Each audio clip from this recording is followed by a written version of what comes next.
नमस्कार. भगवद्गीता भावार्थ मालिकेमध्ये आपले स्वागत आहे. ज्ञान कर्म संन्यास योग या 4थ्या अध्यायामधील आज पाहूयात श्लोक 41 आणि 42. श्लोक 41 पाहूयात. योग संन्यस्त कर्माणं ज्ञान संचिन्न संशयम आत्मवंतं न कर्माणि निबद्धन्ति धनंजया.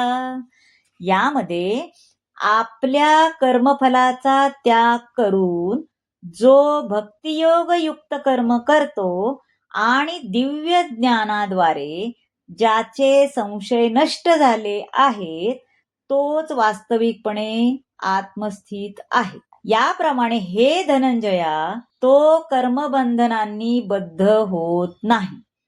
भगवद्गीतेतील उपदेशाचे जो पालन करतो तो दिव्य ज्ञानाच्या कृपेमुळे सर्व प्रकारच्या संशयातून मुक्त होतो.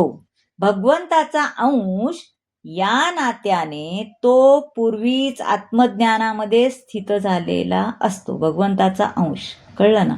म्हणून तो निस्संदेह कर्मबंधनातून सर्वथा मुक्त असतो. आता श्लोक 42 पाहूया. तस्मादज्ञान संभूतं हृष्टं ज्ञानासिनात्मना चित्वैनं संशयं योग मातिष्ठोतिष्ठ भारत.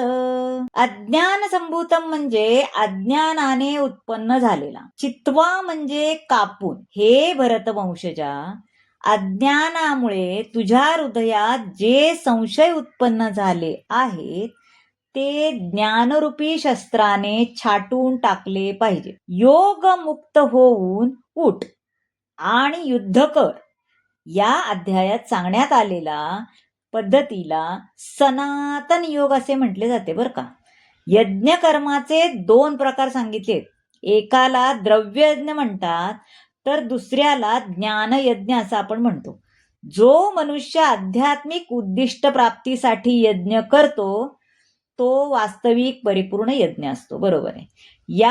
या अध्यायांच्या सुरुवातीला स्वतः भगवंतांनीच आपल्या दिव्य कर्माचे वर्णन केले आहे. कृष्ण भावनेची तत्वे स्वीकारल्याने अज्ञान नष्ट होऊ शकते. देवदेवता प्रित्यर्थ केलेल्या विविध यज्ञांनी ब्रह्मयज्ञ, ब्रह्मचर्य यज्ञ, गृहस्थ जीवनातील यज्ञ, इंद्रिय संयमाचा यज्ञ, योग यज्ञ, तपोयज्ञ, वेदाध्यानचं यज्ञ, वर्णाश्रम यज्ञ इत्यादी प्रकारचे यज्ञ केल्याने कृष्ण भावना जागृत होऊ शकते.